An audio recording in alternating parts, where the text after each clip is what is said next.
All right. Good afternoon, everyone. Hello, hello, hello. I am Nika Cherrelles, and this is the ItCast Real Talk. The ItCast is our community outreach podcast that aims to increase diversity in conversations on health and sexuality. Through this work, we are creating a world where all people feel loved, honored, and respected. Please visit our Patreon to support the ItCast and learn more about our work at nikacherrelles.com. Also, subscribe to our YouTube channel and please share this work with your community.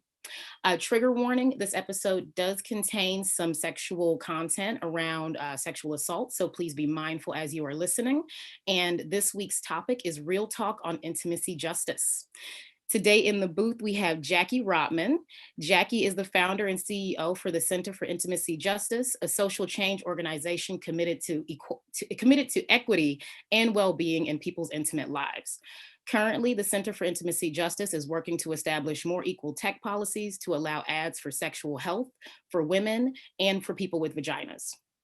Jackie holds multiple degrees from Stanford and Harvard, including an MBA, an MPA, and a BA in public policy. She's worked in investing for femtech and sex tech, and at the age of 14, she founded a national organization, Everybody Dance Now, a hip hop educational organization with a racial justice lens. Also directed a millennial philanthropic network for gender equality. She's also the author of a viral New York Times op-ed highlighting opportunity and impact in feminine sexual wellness. Jackie, please welcome to the show. There you are. So great to be with you. Yes. Thank you so much for being on today. I'm so grateful for the work that you're doing in the world and everything that you've empowered.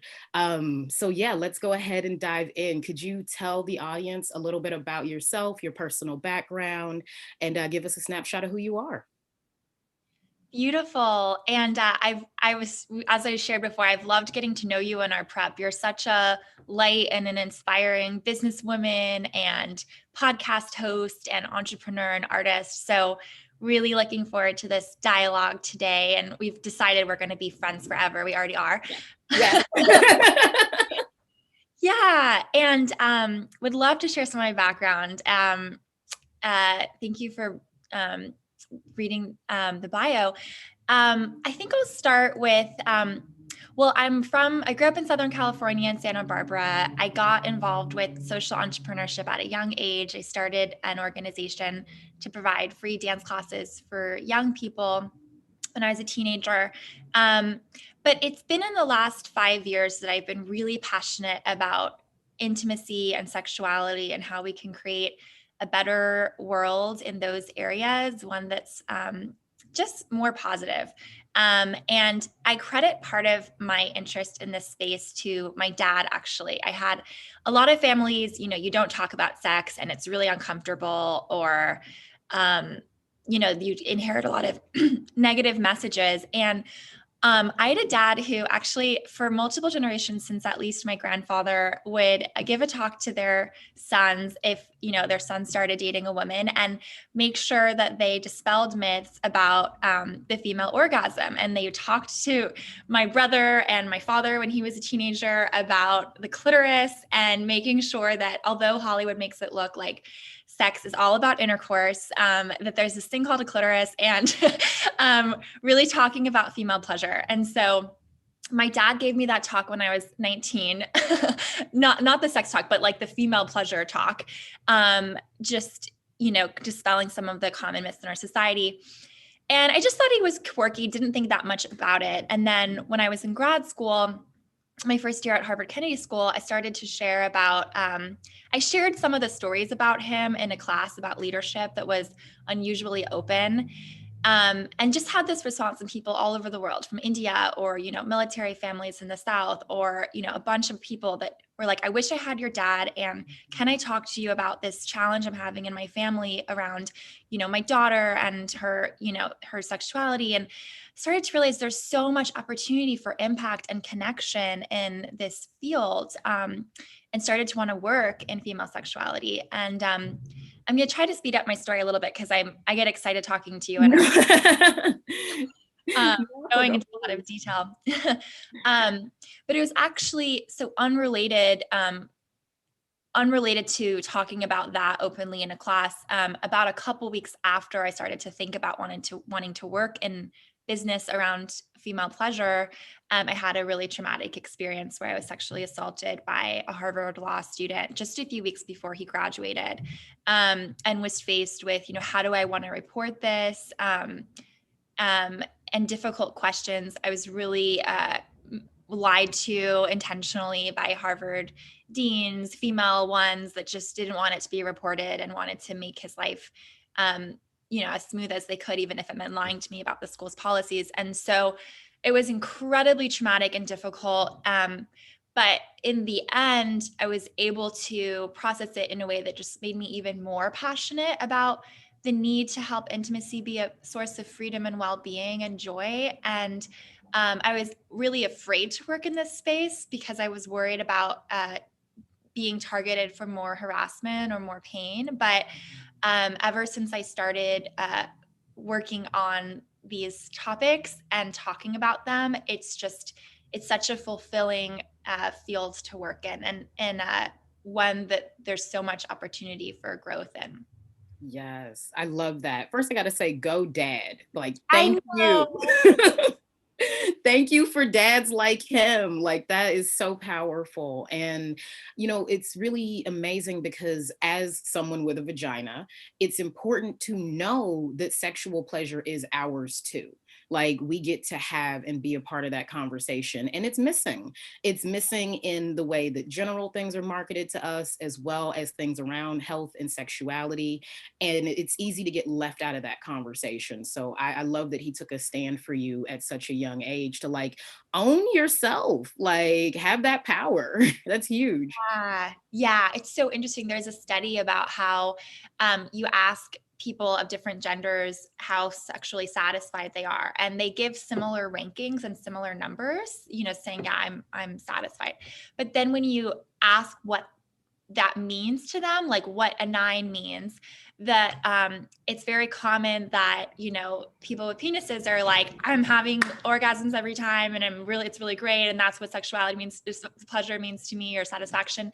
And then people with vaginas will say like, they're not having orgasms, and their painful experiences are like extremely emotionally painful or physically painful, but they're like taught to think that that's even painful sex. We're like taught to accept that and think that that's just normal. And a lot of people don't even realize that like that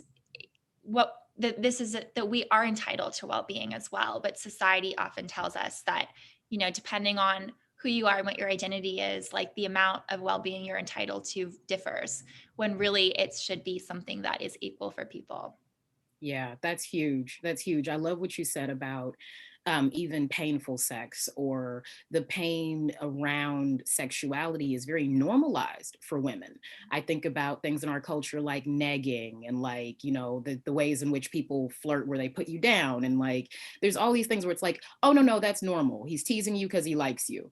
And it puts us in this paradigm of being okay with the pain aspect of sexuality, that doesn't necessarily inherently have to be there. It's just the way that our culture came to be. Yeah. And yeah, so talk about what intimacy justice is. Like, I'm so excited about your organization and everything that you're doing. Give us a snapshot around like what that means. Yeah, thank you so much. And it's an interesting segue because even that example that we just talked about, all of that relates to intimacy justice. There's a researcher out of University of Michigan named Sarah Mcclelland. I heard about her in a TED Talk by Peggy Orenstein a few years ago. She coined this term, intimate justice.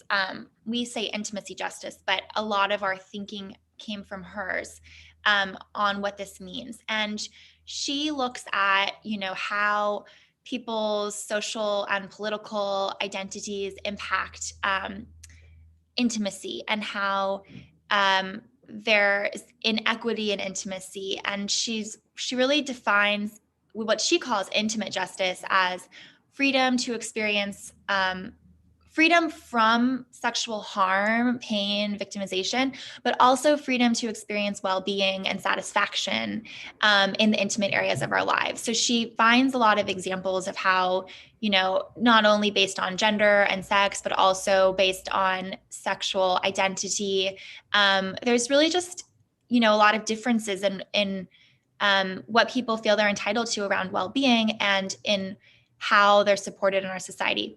I founded Center for Intimacy Justice a couple years ago. I just got to become full-time on it 2 months ago. So it's still exciting hearing you read the bio about oh yes, this is what we're doing. And we're committed to justice in a lot of different campaigns and issues long-term in intimacy. Our first issue is and I can go into more detail on it. There's a lot of censorship and inequity in what kinds of ads are allowed to relate to sexual health. So you see these mass ads for erectile dysfunction, and that became allowed in 2017, which there's a whole story behind. But a huge number of ads across the board in women's and female sexual health are banned. And it's not only for pleasure companies, which is what I first learned about. It's for menopause, for endometriosis, vaginismus, pain, women suffering from cancer, having, needing lubricant, menstrual health. It's extremely across the board. A lot of companies are banned, and sometimes their entire accounts are blacklisted. So it also affects, for a lot of women entrepreneurs, how they're able to grow their businesses, to fundraise, to, generate the kind of economic freedom and independence that companies, founders like Rowan Hims are able to generate that can advertise.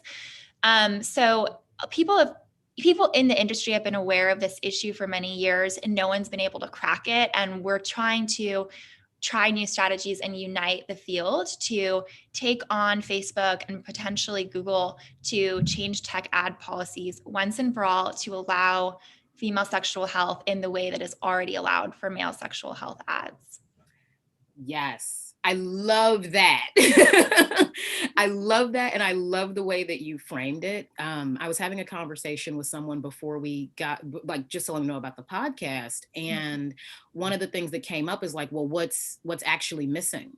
And everything that you listed around women's health, menopause, everything, there's so much missing, and we don't even know what we're not seeing or what we're not being allowed to see. I, as someone who's running a pleasure company, have dealt with being blacklisted or being pushed out by the algorithms. And it's really challenging when you have something that the world is in need of, and to not be able to put it out there for the people who need it. It's there are needs that need to be served within the population, within the community, and there's strictures. So really getting around the censorship and the policies is going to be huge for us. And everything that women need. Yeah. And the impact is so far reaching, because I talked a little bit about the economic impact on entrepreneurs, but also access to information. It takes 10 years to get diagnosed with endometriosis. And imagine 10 years of suffering with painful sex and challenges with your bodies. And if we could have advertisements around products like that, addressing those needs, we could, improve sexual health. But also it ties into what we're talking about around intimacy. If we could see more narratives of products that are actually about women's agency and well-being, then I really think it would impact our culture. I mean, we're so used to seeing women's bodies used to sell other things and for other people's profits. And it feels really personal when I see so many examples of discriminatory ad censorship, because it feels this is about, especially as a survivor of sexual harm, I want to see examples where women are able to say, this is my sexuality, this belongs to me, this is a product where I'm taking my health into my own hands, where I deserve to not have painful sex, or I deserve, can you imagine pleasure and well-being? And it's about taking agency in our own hands. But there's so much that's needed to build the power around this, because I think Facebook has been made aware of the problem, but it just hasn't been prioritized. And so for us to collectively mobilize and together build power to say, this is important, you have to change this, you need to listen to us, takes a lot of strategy and collaboration. Absolutely. I mean, it takes the collective voice, and it's not going to be important until enough people stand up and say, hey, this is important. And, that's from all sides of the spectrum. It doesn't matter what body you're in or what body you identify with, to say, like, my intimacy deserves representation, deserves respect and acknowledgement. It's a big conversation, and we all get to be a part of that. Yeah. Yeah. Go ahead. No, I said beautifully said. Yeah.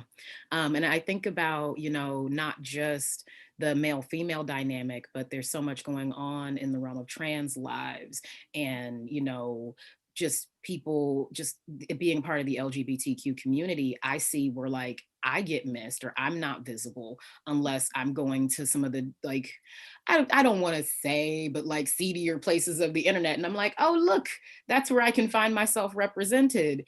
And what about in these other places where it's like I would just be going and I get all these ads around Cialis and Viagra and, like all these things. I see those constantly, and I'm like, I don't need that.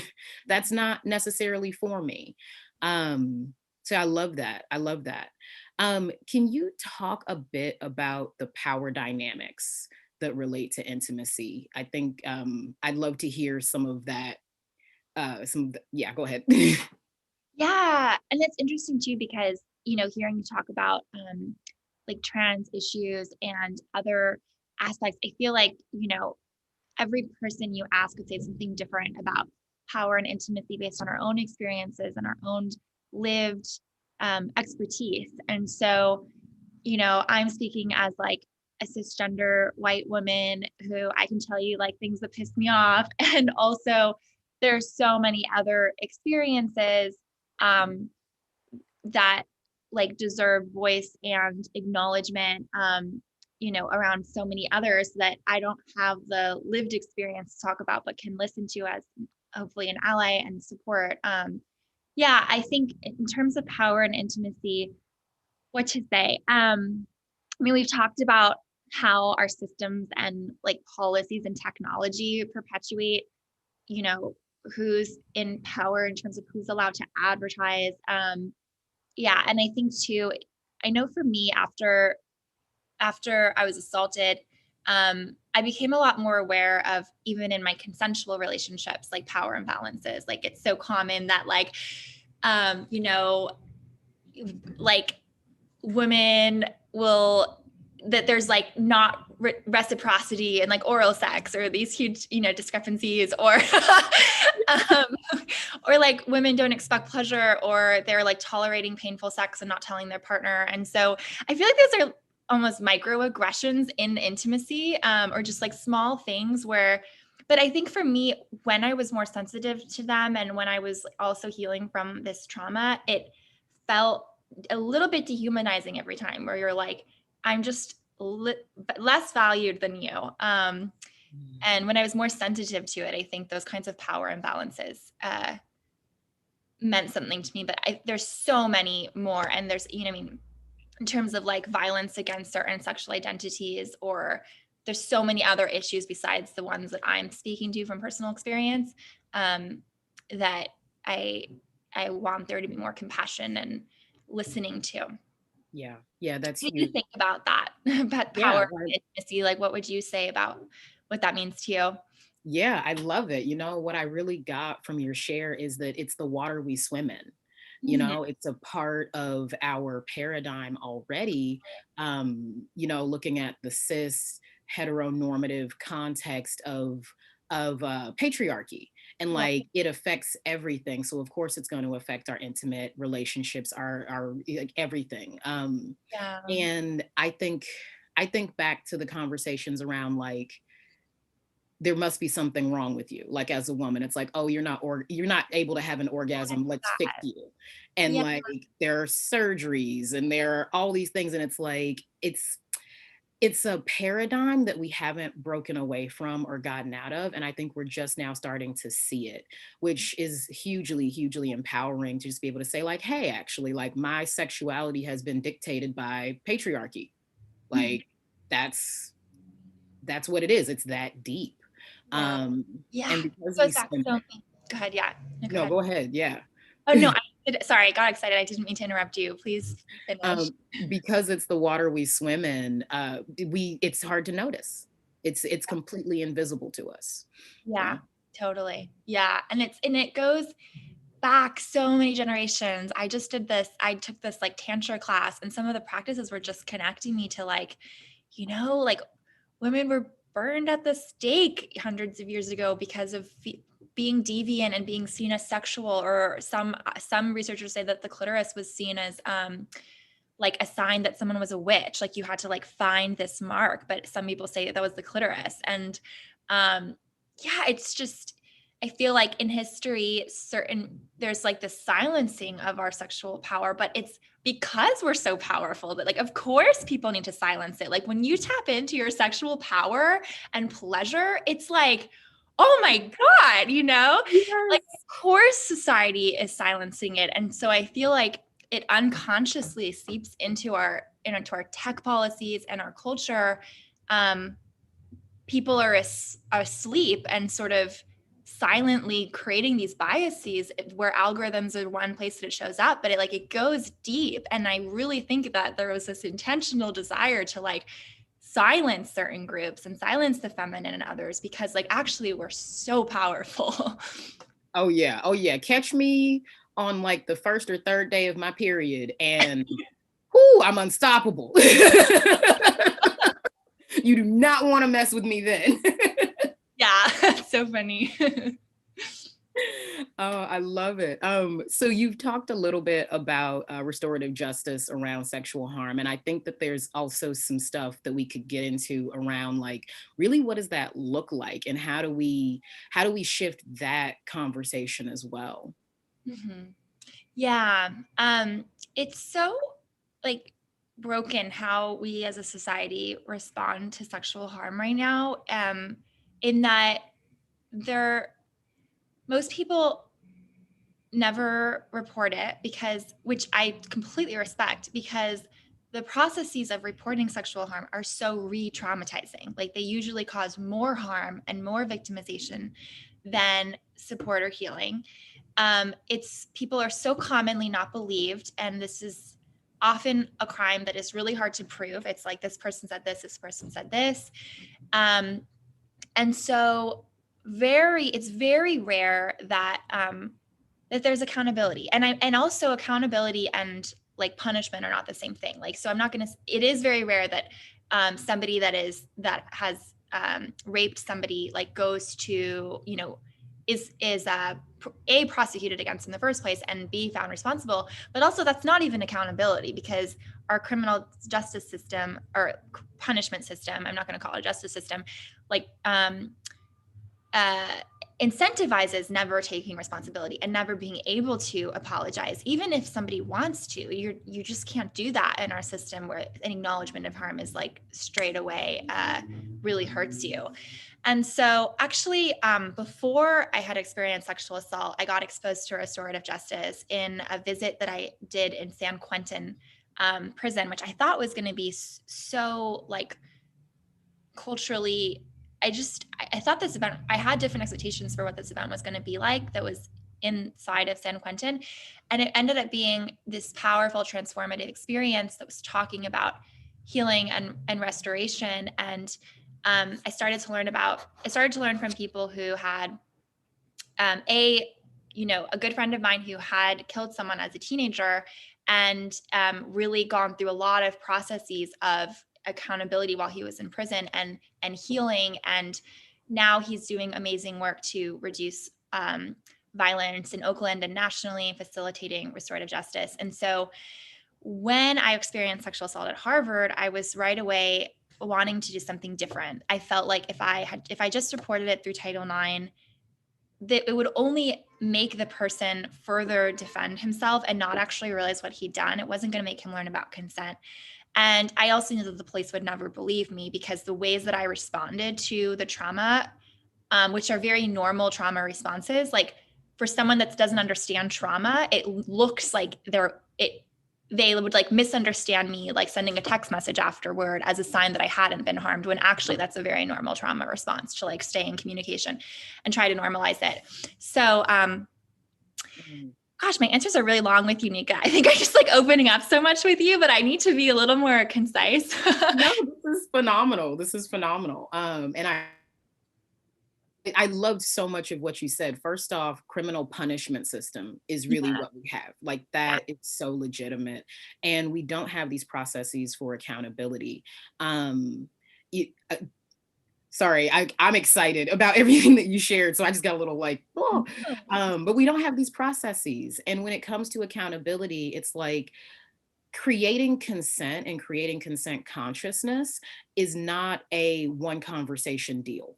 And I think it's easy to expect that people are not going to get it in the beginning. But when you have accountability and when you have these processes that are opening those conversations up, there creates more space versus you're bad and wrong. We're going to put you in timeout, potentially forever, and not let you learn or grow from this. Yeah. Yeah. Yeah. And it's this tricky thing with sexual harm too, because I think for so long, sexual harm isn't taken seriously and people like aren't prosecuted. And so part of me is like, as a societal validation that like someone was harmed, like I want there to be that verdict. And then also I with sexual harm, because it's been so silenced and ignored and the Me Too movement has changed things, it makes it even more complex. But I think that, when looking at how someone's reporting sexual harm or responding to it, if it's campus, you can report it through your school. If it's, you can report it through the police, which is it's very uncommon that they'll actually like prosecute a case, let alone find someone responsible.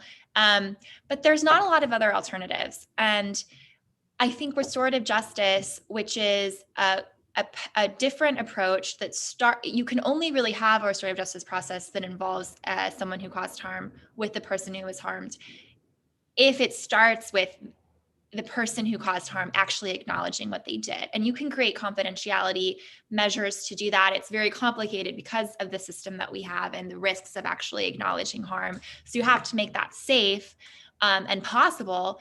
But if you can do restorative justice that starts with acknowledging harm and then talks about actually asking the survivor, what do you need? Like I was never asked that question when I was reporting sexual harm to Harvard. Harvard like read my transcript to him and it was just all about how Harvard could like defend their own legal liability. But they didn't ask me like, what do you need? And I would have been like, I want his mother to know and I want him to get therapy. And for what I needed for myself, I needed like therapy too and some other things, and like support, like, getting through what I needed to do in the world. But restorative justice really asks like, what are people's needs and how can we make sure it never happens again? And I think it should be one tool and one option that we should have. It should never be forced on someone. It's only meant to be voluntary, but I think we need more options in our toolkit. And in 2017, when I was trying to do that had like really almost never been done before. There was one case where there was somewhat of a restorative justice process, but it wasn't being offered on college campuses. Colleges were really afraid to do it. And that was like pretty revolutionary, which also made it lonely and not possible for me. I wasn't able to have restorative justice at that time.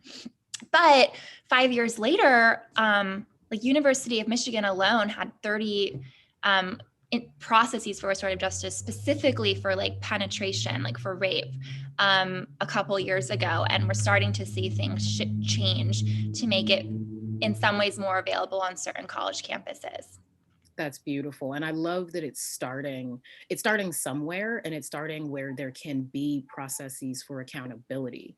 These schools, I get it. In the beginning, it's like an acknowledgement of harm sounds a lot like an admission of guilt.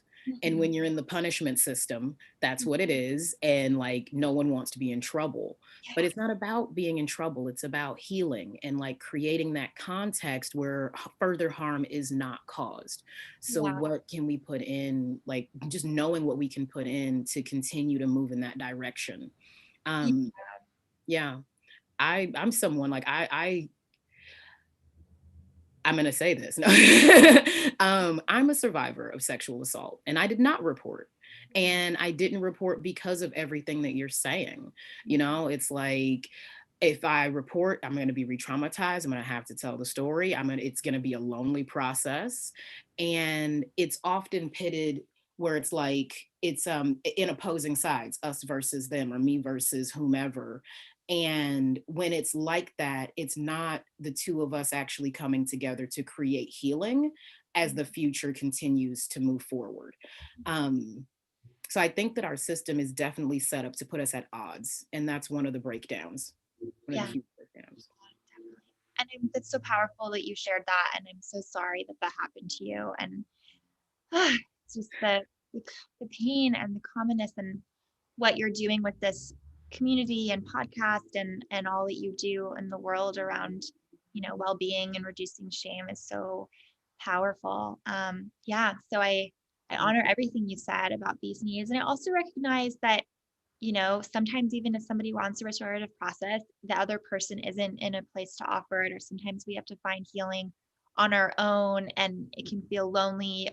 We're not supported by our society systems. And then you're like, okay, I remember when I got the call that the person I wanted to do a restorative justice process with who had harmed me he actually dropped out right after he graduated from Harvard Law, which I knew was a risk. And it was after I'd already withdrawn from the opportunity to report him through the school in a way that would have likely delayed him taking his bar exam or things like that. I kind of chose between the two routes. So I was pretty devastated.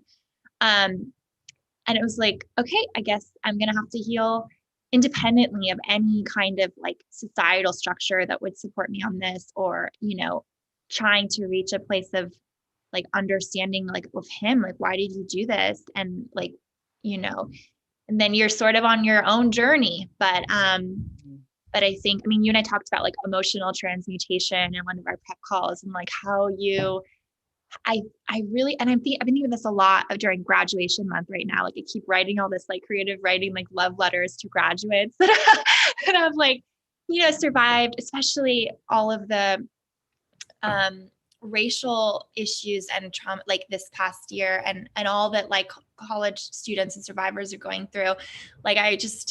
I want to say your biggest pain can be an asset, and it doesn't mean stay in pain. It's people deserve healing, people deserve well-being, but it's if we are able to find healing, even if it's without anyone else, it can really be a source of fuel and love in the work we want to do. Absolutely. Absolutely. Yeah. And, just speaking to self-care during the healing process, the conversation around emotional transmutation. So we've talked about sexual transmutation and moving this energy into that energy. And when it comes to the emotions of it, that how do you tap into what you're feeling and put it towards good? Putting Yeah. it towards good in the world. And you mentioned repurposing anger and not letting anger eat you up inside. Myself, I've repurposed into the work that we're doing right now, which I think is hugely powerful and hugely important. And looking at the trauma elements of it, it's very easy to misunderstand trauma. Yeah. To and to not see what's underneath the actions and the responses on the surface. Mm-hmm.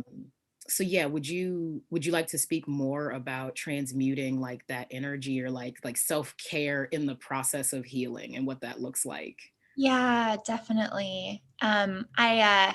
I found this piece of writing I just wrote something short a couple years ago. I had the opportunity to meet Rose Mcgowan, who is so instrumental in the Me Too movement and, speaking out against Harvey Weinstein. And she had said in a Time magazine interview, she talked about the right for women to be angry, and how in our society we're so taught to like not be able to show our anger. And she wanted to give women permission to be angry.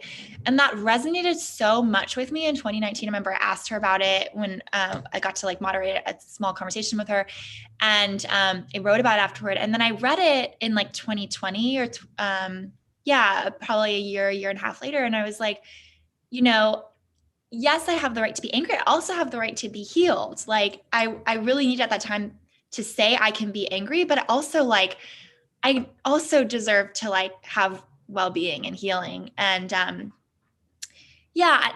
also found something, I wrote down some notes after a meditation retreat in 2017, very soon after my assault, actually the weekend that the guy who assaulted me was graduating from Harvard on his way to be a Department of Justice prosecutor.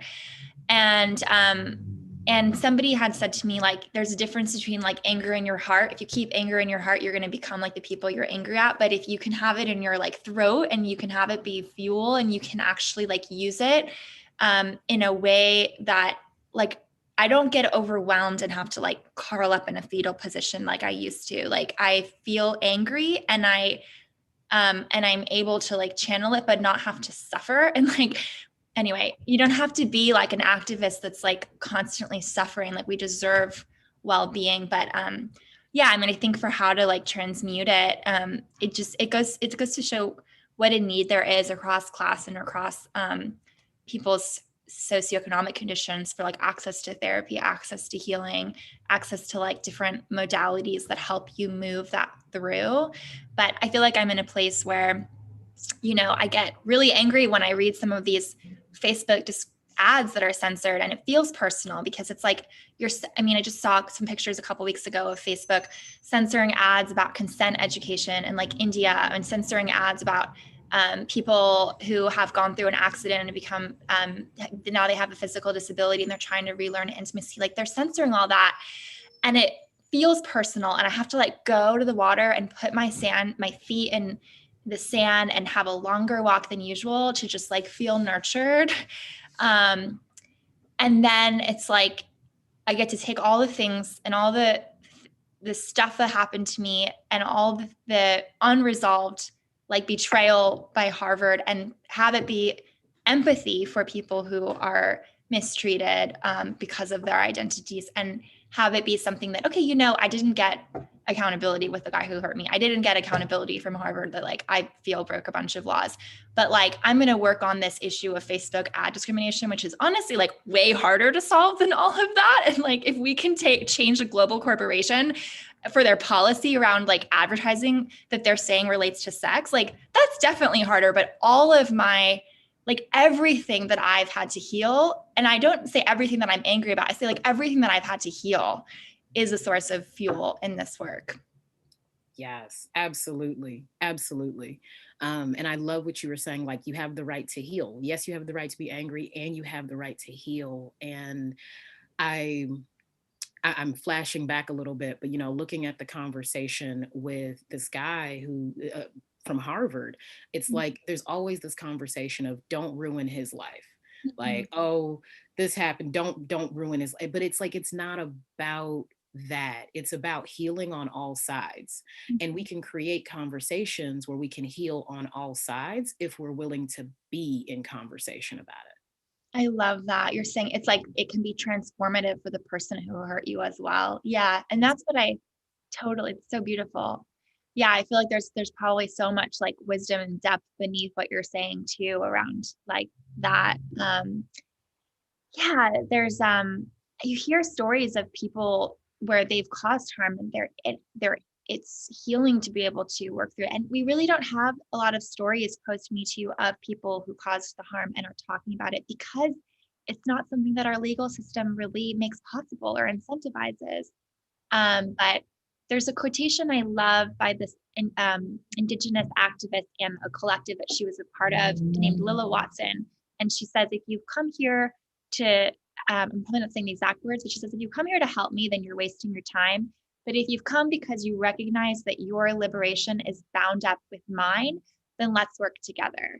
And I feel that about so many issues. I mean, whether it's racial justice or trans rights and gender, it's like people's liberation also liberates everyone else, even those that are in positions of power. Like to have, and maybe there's giving away power, but there's like a liberation and a coming to wholeness that is also possible when we like see each other as, from the same source as us or an extension of us, and we're all able to heal and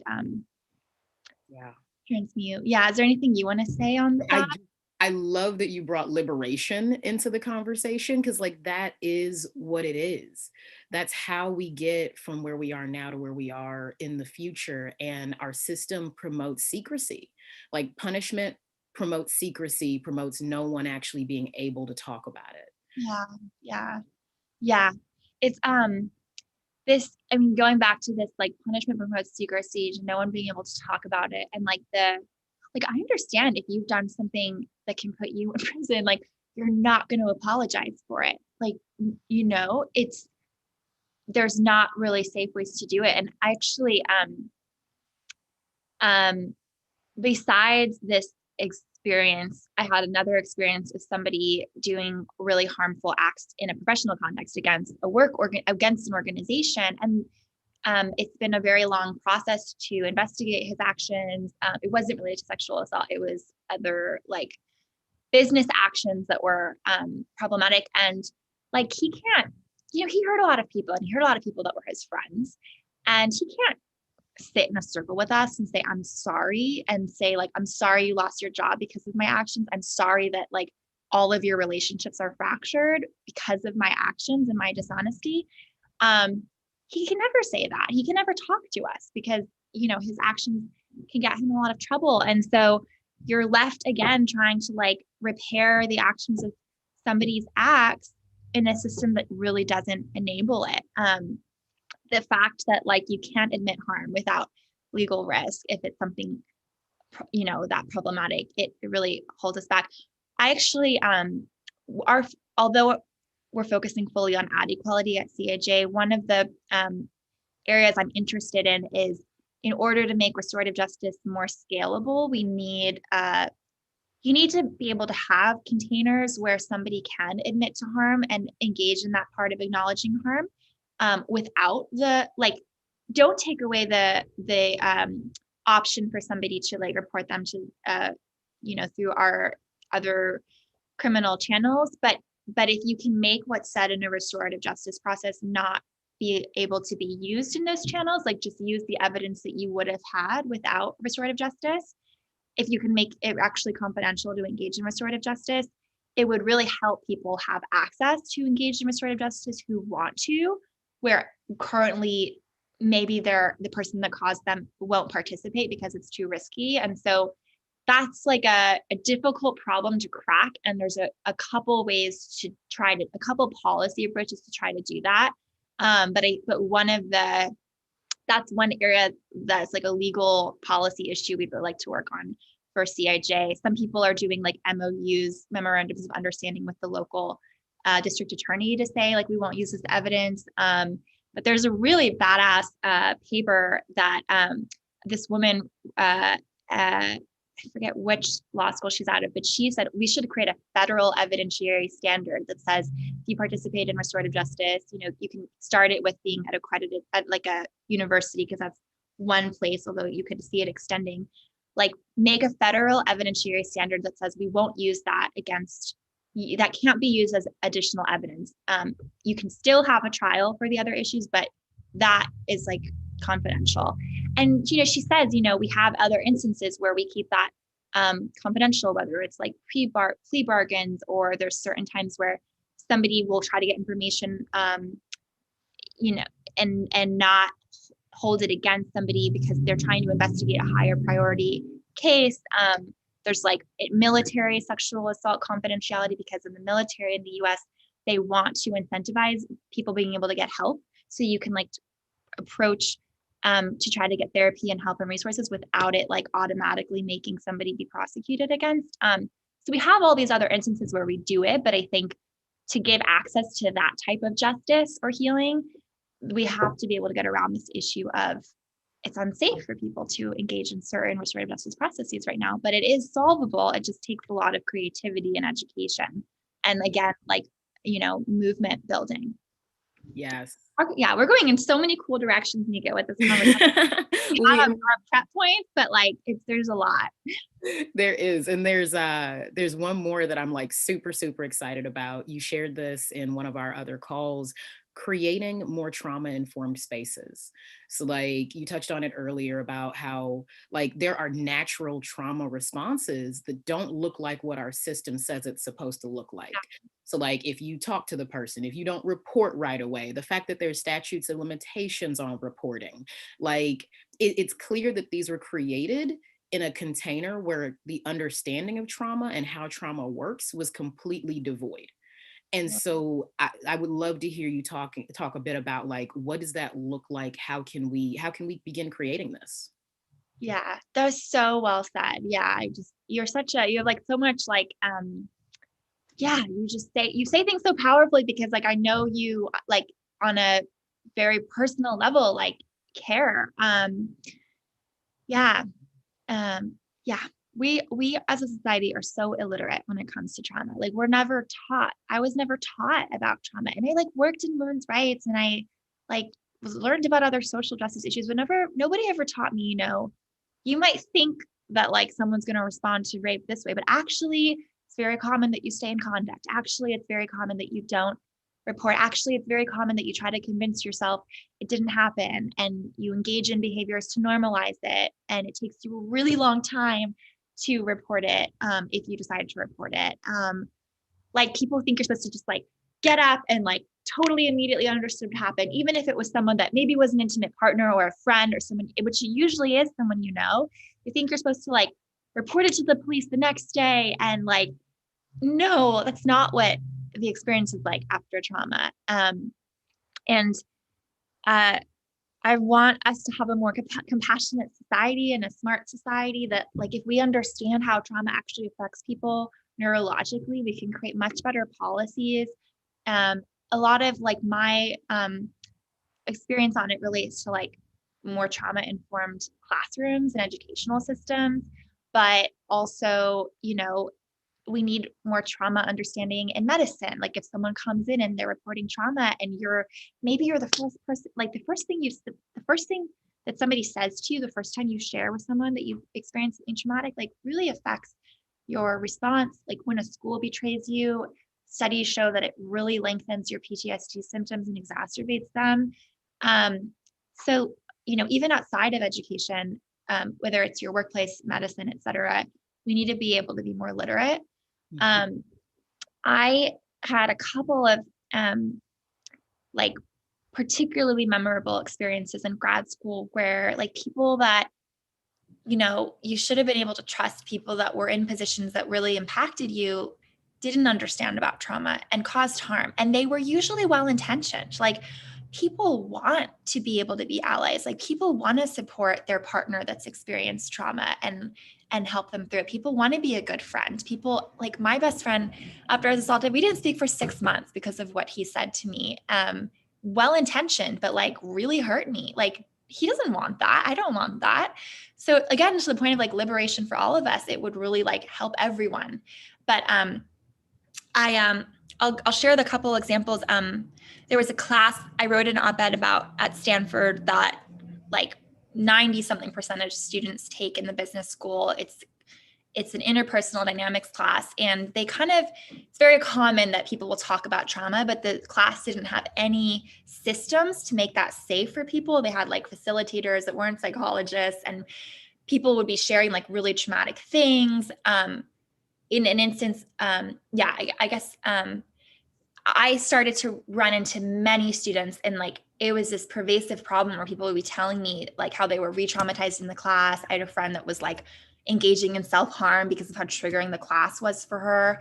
And the administration just didn't know, even though, and again, it's like, okay, well, if no one's telling the administration, then there must not be a problem. But actually people were getting traumatized and they weren't telling people because it was traumatic to tell people. Like it was traumatic to talk about it and then not be understood because the class didn't understand it. So I started telling administrators, like, look at all this harm that's being caused, and nobody would listen to me. And I would like I had to be in like a fetal position after some of those meetings, like in the nearby classroom. Like it was too painful to even walk home because it was so victim blaming and like reminded me of being misunderstood and mistreated at Harvard. Anyway, they eventually changed it. Once we could put it in writing and like make a case, then a bunch of several different offices at the Stanford right away were on it. Like they reported to the people, like very senior, and they started to train the facilitators. And I heard from facilitators who had facilitated in previous years and said, like, this has always been an issue. Thank you for bringing light to it. Like, I never knew how to talk about it. And they would start to make small changes, but it's difficult with trauma because you really go internal. And so it makes it even harder for people to understand. And it points to like the value of allies, because sometimes you need someone to go and change it that maybe isn't already traumatized themselves, and like is able to explain it to other people. But yeah, there was another example too, but I'm really passionate about like creating structures because it helps everyone bring their best to work. It helps you be a better employee. It helps, a student stay in the class that otherwise would, if they were trying to like kick my friend out because of her of her being a survivor. And like, we need everyone's voices to feel included. But the minute that you make something unsafe for somebody and you're creating an environment that's not trauma informed, you're also losing their voice and like their contributions, because you're saying this isn't a class for you. This isn't a school for you. You don't belong here because we designed the class for you to not belong here. So it helps everyone to create these structures. Yeah. I love what you said around like the people who were facilitating the class, like being grateful, because it's like that's the healing on all sides. No one wants to cause harm. Like, or at least I say that with Most people, yeah, with the assumption most people don't want to cause harm. And when it happens, there's a way in which we get to process and to be with it. I'm also hearing that there's opportunities for really like, what are the stages of trauma? I'm sure that there's someone out there who coined it and there's a book, but like, we know the stages of grief. Yeah. Like, Totally. those are so commonplace. Totally. Like my professor would be like, what stage of grief are you in about your breakup? And I'm like, I forget what they are. And like, we know that they're there. And so when it comes to trauma, there should be something as easily and as readily accessible, because there's so much trauma happening. And it's like, to not be informed is causing more harm and re-traumatizing and taking us so much deeper into those spaces. Wow. Yeah. Yeah, I know. Somebody needs to write that and just like the very clear 5-step. I love the 5 steps idea. Yes. Yes. So I'll do some digging, but anyone out there listening with the degree in psychology, this is a formal request. We need more trauma understanding. Yeah. And like institutions have to develop the will to want to learn about it. Like Stanford, our dean was so wonderful, Dean Levin. He was really compassionate to me about this situation with this class, because I was effing pissed. Like my friend's cutting herself after class and you're kicking her out of the class. Are you kidding me? Like, are you kidding me that you think it's her fault and that she's like interfering with other people's learning by like asking them to please stop talking about sexual harm after so many hours of it while she's still processing?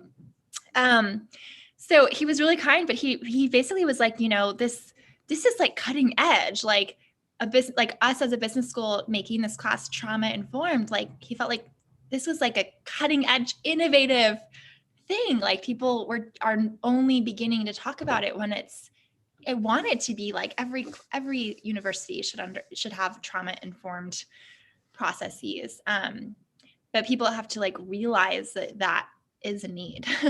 Absolutely. Absolutely. And I mean, I would go beyond universities into high schools, churches, other institutions, because there is a point in our lives as we grow up where like, this is a really big conversation. And unless it gets worked out in that space and time, it's going to persist and continue. Yeah. Yeah. And it's like, we talked about trauma in the context of sexual assault largely, but it's like, having trauma literacy in media during the trials that we just had, and how that is like re-traumatizing so many people to be like hearing this media playing over and over. Like, I wrote a really great, I can't remember the name of the author, but I need to find her out. She wrote a really great Vox op-ed about like the need for more trauma understanding in the media coverage about police brutality, and like, how are people supposed to function and go to work when, so it's a lot farther reaching than sexual assault. And trauma, 70% of American adults have experienced a traumatic event. 20% of them will develop PTSD at some point. So it's really far reaching, but it also like impacts marginalized communities even more. I don't know all the stats on other groups, but I know for women, they're twice as likely to develop PTSD as men. And so if you're trying to create like an equitable environment, like having a trauma-informed lens is going to disproportionately affect different groups. Even, and is really important to have a lens about. Absolutely. Absolutely. And I love that you brought the racial, the racial social justice aspect into the conversation, because there's a lot of trauma and there's a lot of re-traumatizing happening with all the police brutality. I mean, it's a whole other episode to just like dive into that. But trauma is something that it's important for us to be versed in as we continue to make advancements in our culture and society. We're healing things, we're letting them fall away, and we need to be responsible for how we're creating it. So this Yeah, is I'm trying to find the name of this wonderful author that wrote an excellent op-ed, and I'm not. Oh, Dr. Alyssa Richardson, she's PhD, so she could be potentially another guest on this topic. yes, please. Yeah. Alyssa Richardson. Yeah. Awesome. Well, thank you so much for this conversation. We have covered brilliant amounts of information, and I'm really excited to have you on the show. Is there anything that you'd like to share? How can people find out about the Center for Intimacy Justice and more about what you're doing in the world? Yeah, I just want to share my gratitude for you. You really, yeah, I opened up about, I was like, there's just a lot of detail, but you really create such a just a really deep environment for these conversations. So I'm very happy that your podcast exists. I'm so happy that we connected. I'll have to thank the person that introduced us, Amy. So thank you so much. And I hope you have some self-care after this conversation as well. Yeah, and I'm excited to continue the dialogue. As far as ways that people can find out about us, Center for Intimacy Justice is the name of the organization that I lead currently. Our website is intimacyjustice.org. We also have a Facebook under that name. Our Instagram handle and Twitter handles are Intimacy Justice, and we're on LinkedIn. So feel free to follow us on social media. We will be engaging. We're, getting all of our preparation together and all of our resources and partnerships together for our efforts for how to change a global corporation's ad policy, which is like the hardest thing I've ever done. Like, this is I wake up every day and I'm like, okay, today I'm working on changing Facebook's ad policies towards sexual health. But we're going to be having a lot more public efforts about that issue later on this year. So if you join our newsletter and connect with us, we also have intimacyjustice.org/ad equality specifically talks about that issue. Then there's going to be ways to engage and lend your voice. We'll have petitions later on and ways that people and anyone can organize for more equitable ad policies for a culture of equity and well-being and sexuality. So would invite any of you to connect with our organization. And this is the first of multiple campaigns and issues longer term. Beautiful, beautiful. Thank you so much. This is huge. Definitely everyone listening, please follow the work, get on the newsletter, and stay engaged in the conversation. There's so much more happening out here than you know. So yeah. Thank you so much, Nika. Thank you. Thank you. What an honor. What an honor to have you here. So everyone, thank you for joining us today. The ItCast, again, is our community outreach podcast that aims to increase diversity in conversations on health and sexuality. Through this work, we're creating a world where all people are loved, honored, and respected. Please visit our Patreon, support the ItCast, and learn more about our work at NikaCherrelles.com. That's NikaCherrelles.com. And also subscribe to our YouTube channel and share with your community. Let everyone know. Thank you. And we will see you next